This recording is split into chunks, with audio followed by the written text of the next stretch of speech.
does your life align with your values? You're saying this matters to you, but are you doing what matters to you, or are you not? And if you are not, then why not? Let's have a real conversation about that. And I think, listen, I think churches left, right, and center, immigrants should be an important part of what they do.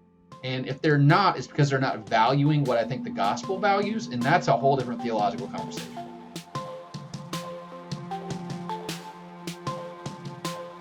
The Mission Matters podcast is a partnership between 1615 and Missio Nexus, who have a shared passion to mobilize the people of God to be a part of His mission.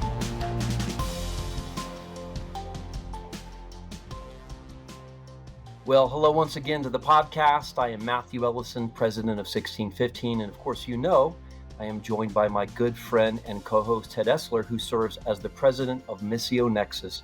Ted, 2 times in 1 week. We did an episode just a couple days ago. It was great to see you, and here we are once again.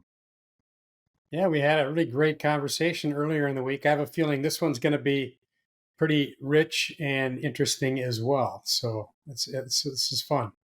Yeah, if you didn't listen to that other one, we hope you do. I think it was really great. What did we talk about, Ted? Refresh my memory. We talked about the deconstruction that's happening in the global mission space, the 3 streams, and in fact, one of those 3 streams is related to our topic today. Yeah. So the 3 streams of deconstruction that we talked about, one is when everything is missions. The second one is the idea that immigration is displacing the need for global mission. And then the third one centers around critical race theory and shifts and changes in our society that way. But we really are going to focus today on that second one, which is about immigration and the Great Commission. A big conversation that's happening right now is around this idea that as immigrants come to the United States or come to Western Europe, that there's no longer a need to send missionaries. And part of that is that immigrants are re-Christianizing the West. That's part of that thesis. Mm-hmm. Well, I came across a Substack post, and I thought this is just too good an opportunity to pass up. I'd love to have more conversation on this. So I contacted the author. We have Ryan. Ryan, I should have asked before we started, is it Burge or Burge, your last name? Burge. Burge with a B. All right, Burge the B. So Ryan, First tell us what you do, Ryan, who you are, what you do.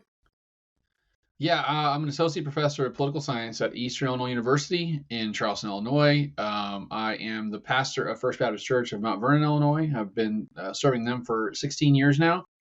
I am an author. I've written 4 books now. The Nuns, 2 versions of that, a book called 20 Myths About Religion and Politics in America, and then I'm on a book called The Great Dechurching with Michael Graham and Jim Davis, which comes out actually next week. And I write a Substack called Graphs About Religion, graphsaboutreligion.com. So that's how I found out about you. Actually, that's not 100% true. I was talking to Michael about the Dechurching book, and that turned me on to do some research online. I'm going to tell you, if you're in the mission space, the post that Ryan is making about the church in the U.S., you need to be out there listening and reading. I became a subscriber. So, I bought you probably Chick-fil-A twice with your family, I'm guessing. I don't know. It's not expensive. Ted. Well, once at this point. I got 2 grown boys, so they eat about $10 each. So that doesn't even cover the tab once if you got 2 grown boys. But I just want to encourage our audience. This is the kind of data that can help us think about the future, where the church is going. And again, this topic here is, to me, it's just a really important one. So let's just start with a little bit of background. When you crunch these immigration numbers, and we'll get into those in a minute, tell us about your sources. Tell us where the data is coming from so our audience is informed about the origin of this information. Yeah, so it comes from something called the Cooperative Election Study, which is a survey that's been going on annually since 2006. Harvard is the one that organizes this survey. It's an academic survey, right? So it's not done for religious people particularly. It's just done for scholars.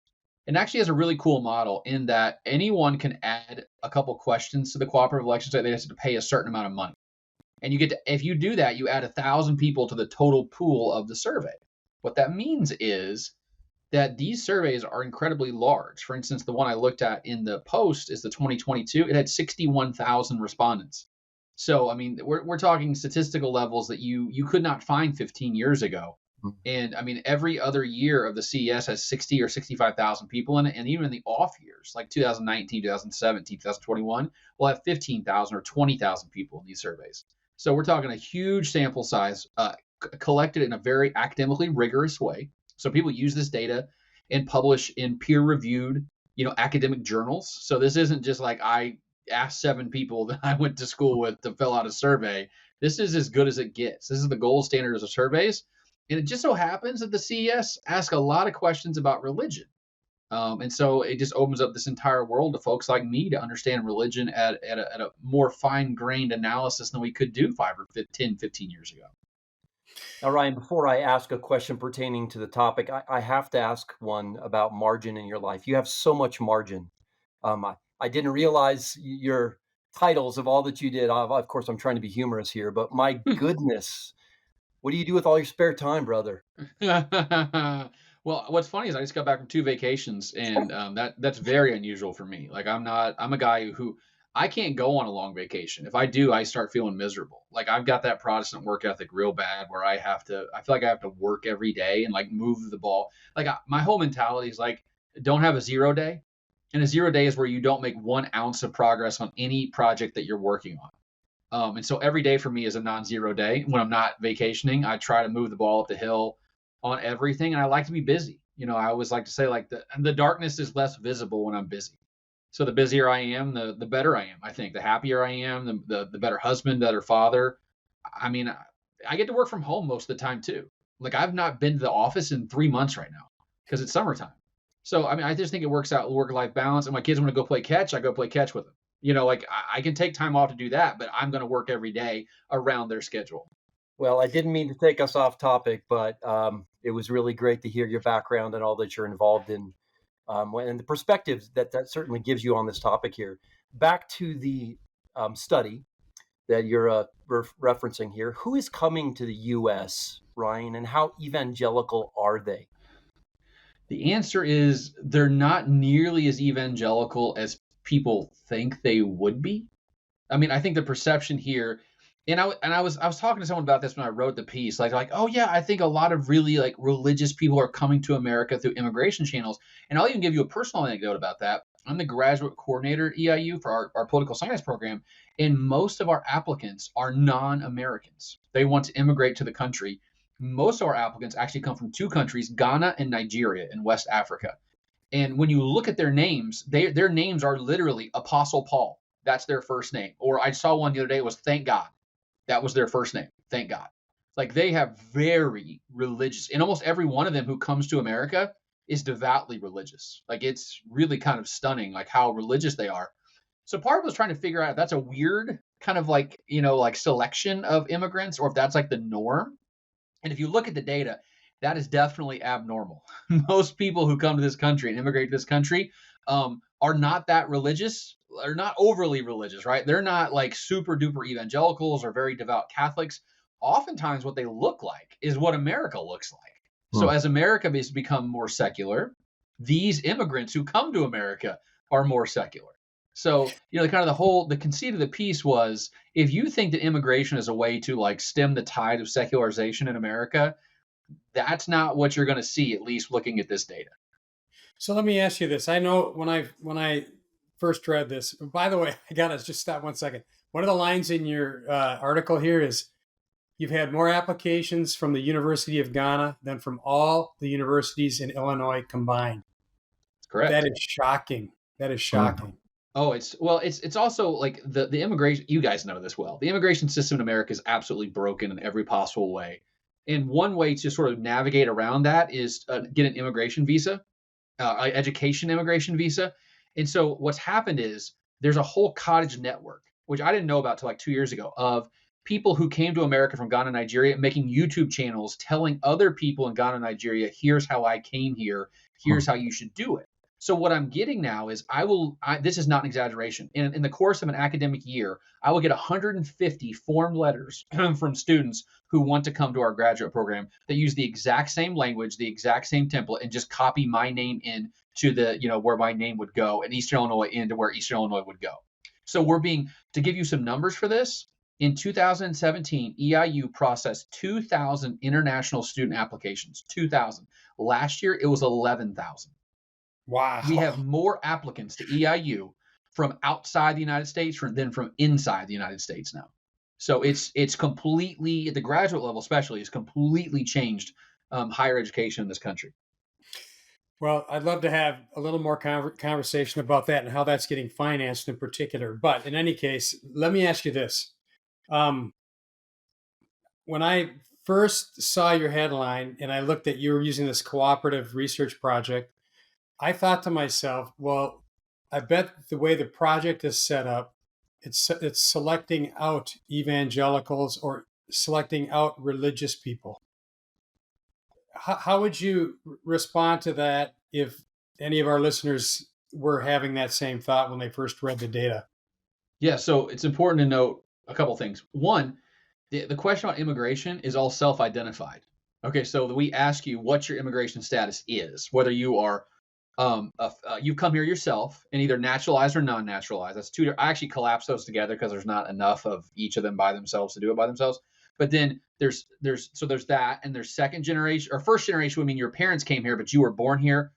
Second generation means your grandparents came here, but your parents and you were born here. And third generation or more means you've been here forever. Like you don't identify as an immigrant family in any way, shape, or form. But again, that is self-identified, and this is a random sample too.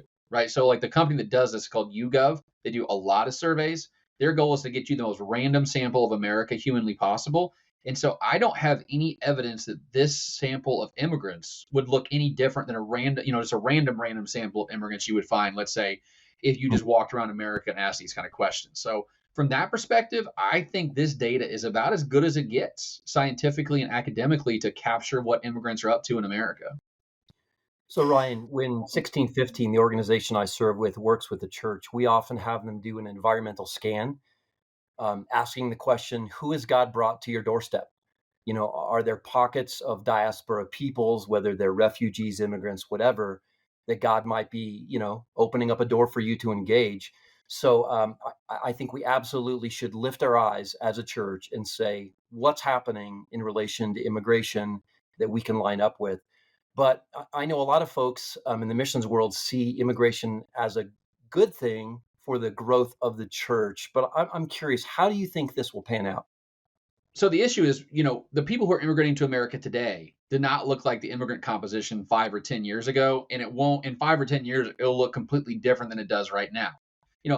Immigration, in political science, that's what my degree is in. I have a PhD in political science. We talk a lot about push and pull factors when it comes to immigration. Some factors pull people to a new country, and some factors push people out of their current country, right? And those those knobs are twisting all the time in the global economy based on, like right now with high interest rates, the knobs are turning way different than they were even 2 years ago, right? We don't know if there's going to be a humanitarian crisis or a civil war or just globalization is going to move people around. So kind of the window we're getting right now is not going to be the window we're going to have in 5 or 10 years. And there are certain parts of the world that are incredibly religious, right? Central Africa, very religious. Central and South America, also pretty religious. If you get immigrants from there, the composition is going to look different than if you get it from someplace like, let's say, Southeast Asia. China is incredibly irreligious, or even Russian immigrants aren't that religious either. So it's hard to know, but right now the data looks like the people who are coming to America are not incredibly religious, at least not enough to a level to really change the overall composition and sort of like feel of America religiosity wise. It's basically the same kind of people who are coming here are the people who already live here in terms of religion. I want to emphasize something here. I already said it, but I think every church today should look around. Who has God brought here? What are those opportunities? But something Ted and I talked about on the previous podcast is we can't be misled to think that this is how the Great Commission is going to be fulfilled. We should be engaging the foreigner, the immigrant that God has brought to our doorstep.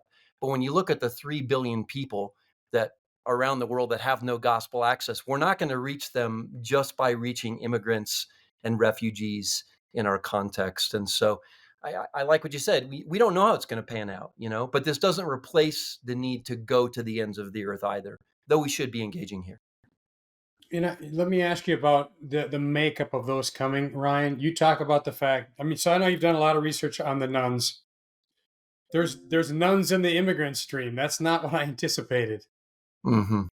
There's actually a lot of nuns in the immigrant stream, which again, I don't think that's the perception that we have a lot of. But if you look at the data, for instance, the immigrants, people who immigrated in America, at least the survey was collected in 2022, 36% of them identify as atheist, agnostic, or nothing in particular. So 36% of all the immigrants, the people who came to America, are nuns now. Guess what the overall percentage of the nuns in America is today? It's in the low 30s. Mm-hmm. So like that group is not compositionally any different than what America looks like as a whole.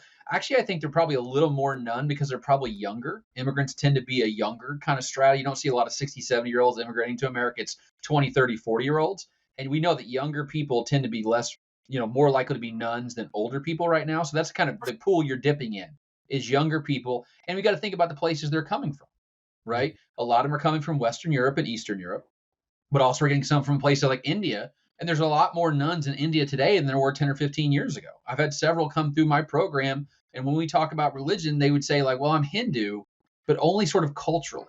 Right. Like they're not. And then when they come to America, they're probably going to say the first thing, I wasn't really Hindu to begin with. I just said I was Hindu because that's what my parents wanted me to say. And now I've broken away. So I'm not Hindu anymore. Chinese immigrants. We're seeing a lot of people come to America who are it's interesting also that the Protestant and Catholic breakdown. In 2008, 38% of immigrants were Catholic. Today, it's only 24% of immigrants are Catholic. And that tells you a lot about where people are coming from. They're not coming so much now from Central and South America. They're coming from overseas where the Catholic Church is not as strong as it is in Central and South America. So really, it's amazing how much in 14 years a composition of a group like this changes so quickly.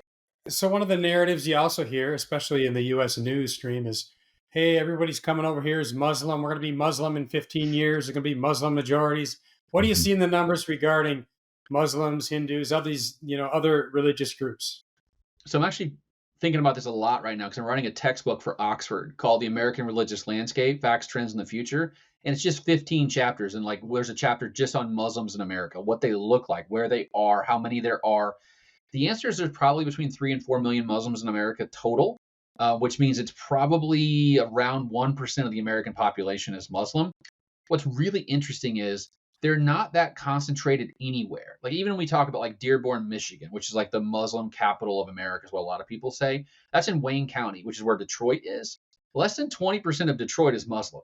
That entire county area where Wayne County is. So even there, where they're sort of like the capital of Islam, it's only 1 in 5 people in that county are Muslim. The most likely state to find a Muslim is Illinois, which is where I live. 4% of Illinoisans are Muslim. So like in most states, it's less than 1%. It is that whole kind of thing of like, oh, Muslims are taking over America. I look at the data and go, how? I just don't see it in America. Hindus are 0.5% of America. So 1 in 200 Americans are Hindu. It's hard to conceptualize how small that group is. And again, they're so geographically isolated. Right, in terms of they're on the coast around New York City, Boston, DC, places like that. Also on the West Coast. Interesting statistic about Hindus: almost 90% of all Hindus in America are immigrants. Right, incredible immigrant community. But we're also seeing those numbers when they come to America longer and longer. They're becoming less likely to be Hindu the longer they stay here. So first, second, third generation, the Hindu rate is dropping because they have a lot of immigrants to America have this really difficult problem, which is, do I assimilate, right? Do I kind of leave that old stuff behind to become more American? Or do I find a community of people like me in America and really dig my heels in and become very religious, very Hindu, very Muslim, very whatever it is? And you kind of see that that's playing out. That's actually, I think, one of the biggest stories right now in America is assimilation versus enclave, right? Do we stay in our enclaves or do we really try to become more like America? And I think for every family, it's a different discussion. Right, and the circumstances are totally different. So you have a graph in the article that talks about this idea of first, second, and third generation. You just iterated there. Do you think, is it the nuns that are growing? Is that what's happening here? People lose their religion, or do you see any conversion or adoption of other religious views? So if you look at Hispanics, what's interesting is if you look at immigrant Hispanics, they're much more likely to be Catholic, but the longer they're in America, so first, second, third generation, the more likely they become Protestant or none. So they leave their Catholicism behind at higher rates. And I think, again, we talk about assimilation. I think a lot of those, think about where Hispanics come when they come to America, places in the American South, in the Southwest, right? Like Arizona, California, Texas. And guess what? There are a lot of in places like that evangelical megachurches, right? So if you want to become part of the local community, you should join the evangelical church that's in your local community as a way to build connections and ties and maybe get a job and all the kind of things you need. So I think you're seeing a lot of that. Now, generally speaking, what you see is the longer that a group is in America, the more like America they look. And as America's become more secular, that's exactly what's happening in most of these immigrant groups is you're seeing a lot, they basically converge. Like they becomes like the blob. We're going to become, whatever America looks like. And so by second or third generation, most immigrant groups look almost exactly like the overall composition of America looks like because of this assimilation process we talked about. So, Ryan, one of the things I like to do is anchor our conversations, if possible, in Scripture. And of course, we have this incredible passage in Acts chapter 17 where Paul talks about how from one man God made mankind, these different nationalities, nations, ethnos, and he determines the allotted boundaries and the movement of those peoples. And I love what Paul says. He says this is all happening so that perhaps some of them might feel their way toward God. And when I hear about refugees and immigrants, I try and view the situation through a biblical lens rather than a political lens and say, God, what are you doing? And might I be your instrument in helping these people feel their way towards you? My question is this: how might someone take your survey, your data, and use that to help them inform how they might engage the peoples that are around them? What are some practical implications of knowing this and how it might shape the way you do evangelism and outreach with the peoples God has brought here? Does that make sense? Yeah. So one thing I talk about in the nuns is that I think that pastors, God love you guys. I am not a pastor by training. I took 4 or 5 Bible courses in college, and I got a pastor at a little Baptist church with like 30 people, and I try to not commit heresy on a regular basis. Like that's my goal on Sunday morning. But I'm a social scientist. Like that's the way my brain is wired to think about the world. So theologians think vertically, right? Like everything is like a God problem, a Jesus problem. Like we got to pray about it. We've got to, we're not, why is my church declining? Because I'm not preaching well enough. I don't think of it that way. I'm a horizontal guy. I think everything's a social problem, right? Like, why is my church not growing? Well, I think, well, probably because your population is declining overall. Or, you know what I mean? Like maybe the composition of your community is just not set up in a way to facilitate church growth. We have to think about the immigrant situation, I think, a lot more in the horizontal direction, which is that when people come to America, they're leaving everything behind, right? Like I don't think Americans, people who've been here for generations, really understand what it means. For instance, I had a student who came to our department in January from Bangladesh. Bangladesh is a warm country. Charleston, Illinois is a cold place in January. He'd never seen snow before. He never really felt real cold before. He didn't have a coat. He was married with a child. He left them both behind to come to America and further his education, right? Really great guy, man of integrity. You know what he needed from the local church? A coat. That's what he needed. He needed a coat. We got to think about like these horizontal problems that immigrants are facing. They need a way to get a job. They need a place to have stable housing. They need a place for childcare, for a dentist, for a doctor, right? All of these sort of like nuts and bolts thing. Our churches are so well equipped to provide those things. And if people see the church as helping my earthly needs, I think they're going to think, well, I'll hang around for a while, maybe for a selfish reason, by the way, so I get a free backpack for my kid or a free coat or whatever. But if they hang around long enough, I think people come to church for the wrong reasons and then stay for the right reasons, right? They want to have that cool story down the road, which is, well, I started this church with nothing. I could barely speak English. I didn't have a coat, and they helped me learn English. They got childcare for my kid, and they gave me a coat. And now look what I'm doing for you 20 years later. I'm giving you a coat, and I'm helping you with childcare, right? Because they want to pass backward right? What they were given. They want to help where they were helped. Churches are so well equipped to handle horizontal problems, and yet we spend all our time thinking about vertical problems. I think if we think more about the horizontal needs that immigrants have and let the theology sort of come after that, I think you're going to see a lot more openness than, oh, come to our church. We're going to try to evangelize you on day one. They're already struggling with enough stuff, right? Culture shock, climate shock, travel shock. And now you're like, now you need Jesus. It's like, wait a minute, I just need a coat. Let's work on that and then work our way back to the other problems. So I think about the horizontal, really consider the needs of these people and what they're looking for and help meet them where they are. You can't make them want what you want them to want, right? You can't say, well, they need Jesus. They don't think they need Jesus right now. You can't make them think they need Jesus. What they need is their earthly needs being met, and then they can worry about their spiritual needs once those are taken care of. You know, Ryan, I agree. Churches are well equipped. God has placed the resources, the people, the opportunities.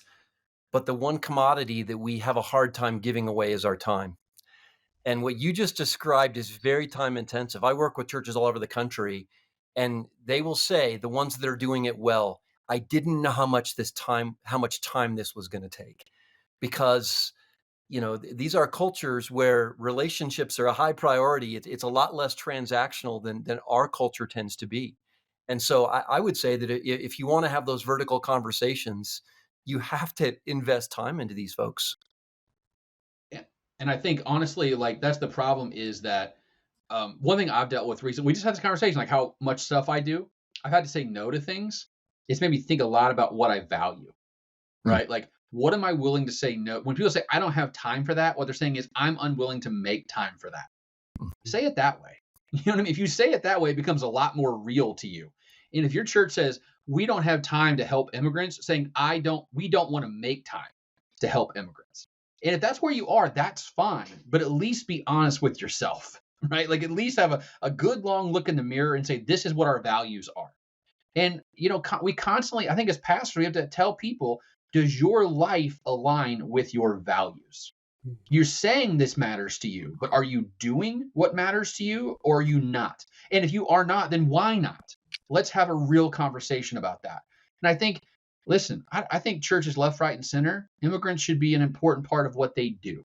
And if they're not, it's because they're not valuing what I think the gospel values. And that's a whole different theological conversation.